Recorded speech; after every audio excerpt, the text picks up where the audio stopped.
Jenna, it was tough. My goodness, I had to make some real hard decisions. Sure. Sorry, Chris Paul, and sorry, Donovan Mitchell, because the third-team guards, Trae Young and DeMar DeRozan. Look, Trae Young, top 5 in scoring, top 5 in PER. In fact, he has the highest PER among all guards in the league. Third in assists, and the Hawks are 25 and 13 over the last few months. So they're balling. DeMar DeRozan broke a record held by Wilt Chamberlain. 8 straight games of 35 or more points while shooting 50% from the field. That's incredible for a guard. The other guard to come close to that was Michael Jordan. Might have heard of him.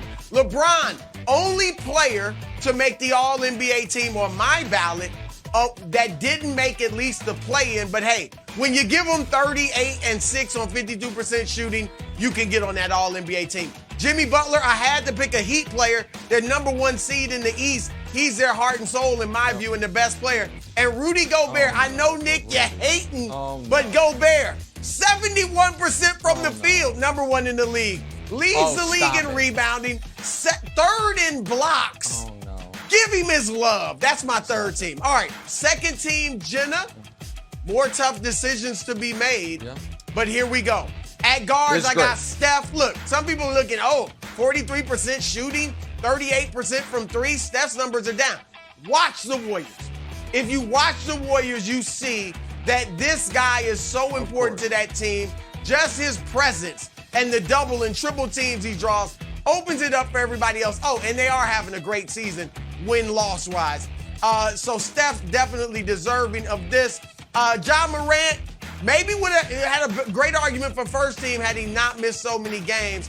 And obviously Memphis ran off, 20 and 3 without him. Jason Tatum, definitely a first team argument, but couldn't quite go that far. Kevin Durant edged LeBron. Their numbers are pretty much the same, but of course Durant doing it in a winning situation, LeBron not. And then Cat, Karl Anthony Towns, welcome back to the All-NBA team. He'd give you his 24 and 10, does it about every year. But they're winning. They're in the playoffs for only the first time in about 4 years. Second time, Nick, in like 18 years. So congrats to Cat. You deserve it. That's right. All right, here's the biggie. First team All-NBA. Let's see it, Jenna. All right, guards. Luka Doncic. I got to put Luka on there. I mean, come on. He is the Maverick. With all due respect to Dinwiddie and Jalen Brunson and obviously Jason Kidd doing a terrific job, Luka's the Mavericks. Devin Booker, leading scorer on the team with the best record in the league by a mile. D-Book deserves this. Congratulations. That's right. And then Giannis, likely going to get my MVP vote. Still a little up in the air. Joel Embiid fighting Giannis for that vote. And then Jokic, you saw it, first to ever go 2K, 1K, 1K. He is going to have the highest PER, Nick, in NBA history. Better than Wilt ever did. Better than Michael and LeBron ever did. You got to give him his props. These are the 5 best players this year. Fine. That's why they're on all first team NBA. But that's not what all NBA first team ever has been. It is not simply the 5 best players and you, a student of history, allowing, because the NBA doesn't want anyone to have to make a tough decision, falling into it. Bru's ballot is great, by the way. I would have 4 of the same 5 as him on first team, but I would not put Joel Embiid at forward because he's not a forward. I would pick between Embiid and Jokic at center, and then the trickle-down effect, and Bru will admit this, I'll explain why in a moment, but first let me explain the trickle-down effect. I'll listen. Go ahead. The worst player on this team by a mile is Rudy Gobert. And Rudy Gobert is getting an All-NBA spot. It's by a mile, Bru. He's getting an All-NBA spot over Chris Paul, Donovan Mitchell, Zach LaVine, any of the Toronto Raptors, Jaylen Brown, LaMelo Ball, any of those guys would be more deserving. He's not the best player on his own team. He is getting a spot, Bru, because you have to put a center on there, correct? If there was no positional designation, you would put Chris Paul or Donovan Mitchell in that third team spot. Okay, sure, but he is on there because you have to put a center on there. Okay, so all NBA team, historically, the positions matter. And the fact that the NBA is lying to us this year and saying Embiid and Jokic, even though they have played 0 minutes this year at forward, are eligible at forward, is nonsense. And it ruins our ability to look at these in a historical context. Brew, Wilton Russell had to fight for one spot. Kareem and Walton, and then Kareem and Moses had to fight for one first-team spot. Akeem, Robinson, Ewing, Shaq had to fight for one first-team spot. And your team otherwise is great. And this isn't about, by the way, my first-team forward in place of yours would be Tatum, not LeBron. This isn't about me trying to get LeBron on the first team. I would essentially have Tatum what you have. Jokic. Just Tatum, yes, and Jokic is first-team center. Right. Karl-Anthony Towns is third-team center. And then probably Chris Paul as a guard with DeMar DeRozan being called a forward because he's eligible there. But I don't understand why we're doing this year when we've never done it.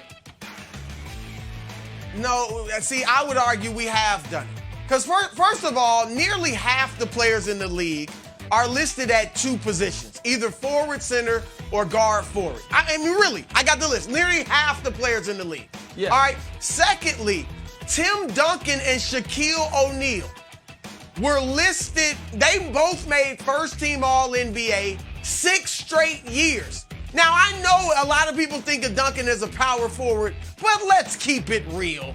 Yeah. He was a center. All right, and on NBA.com, he didn't jump center. He's listed as a center forward. He played like a center. See, I'm looking at what they played like. But he played with a center next to him. And Tim Duncan played. Yeah, but Duncan was on the block and Robinson was at the elbow. All right, Duncan played like a center, and he's listed as a center forward. Anthony Davis has made first-team All-NBA as both a center and a forward. All right, this is not new, Nick. It's happened before. Not to mention, the game has changed and become darn near positionless. And I would argue, you watch the games, Nikola Jokic plays like a point guard half the time. And Joel Embiid plays like a small forward half the time. That is true. So the game has changed enough where there is no question you could play Embiid and Jokic together. I'm not saying you would all the time, but Jokic can bring the ball up. Embiid's on the wing. So you could easily play those two together. They're both so good. They deserve it. I know it's an anti-Jokic, anti-Gobert, pro-LeBron argument, but I feel totally good about my first team. It has nothing to do with LeBron. And have no qualms whatsoever. I got to respond to that, Wilds. It has nothing to do with LeBron. I'm saying Nick Wright, would have Jason Tatum on the first team, not LeBron. It has to do with the fact that but where would LeBron be? Yes. Second team. He would he'd be second team alongside Durant.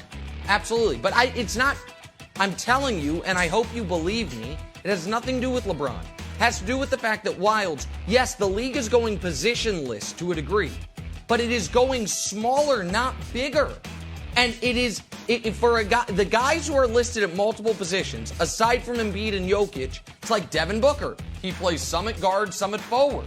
It's legitimate. Nick, he's it's a half wing. the league. Embiid and Jokic, Wilds, really play 0 minutes alongside another center. There are no minutes where there's a center and Jokic on the court or a center and Embiid on the court. And as long as they're telling us do positions on these ballots, I think it screws Donovan or Chris Paul or somebody as the trickle-down one. I think that's fair. Broussard, do you want, if the league had to change this, do you want it to go totally positionless? That's just 15 guys, first team, second team, third team. So if you want, you could put all centers or forward centers on the first team or all small guys on the first team. I'm fine with the way they do it with the All-Star ballot. 2 guards or 2 backcourt guys, 3 front court players. That's what they could do. And by listing so many guys at 2 positions, that's essentially what they have done. So 3 front court, 2 backcourt. Thanks for watching. Subscribe here to get the latest from the show. Also, be sure to check out more of the best clips from First Things First, or go watch a few segments from our other shows on FS1.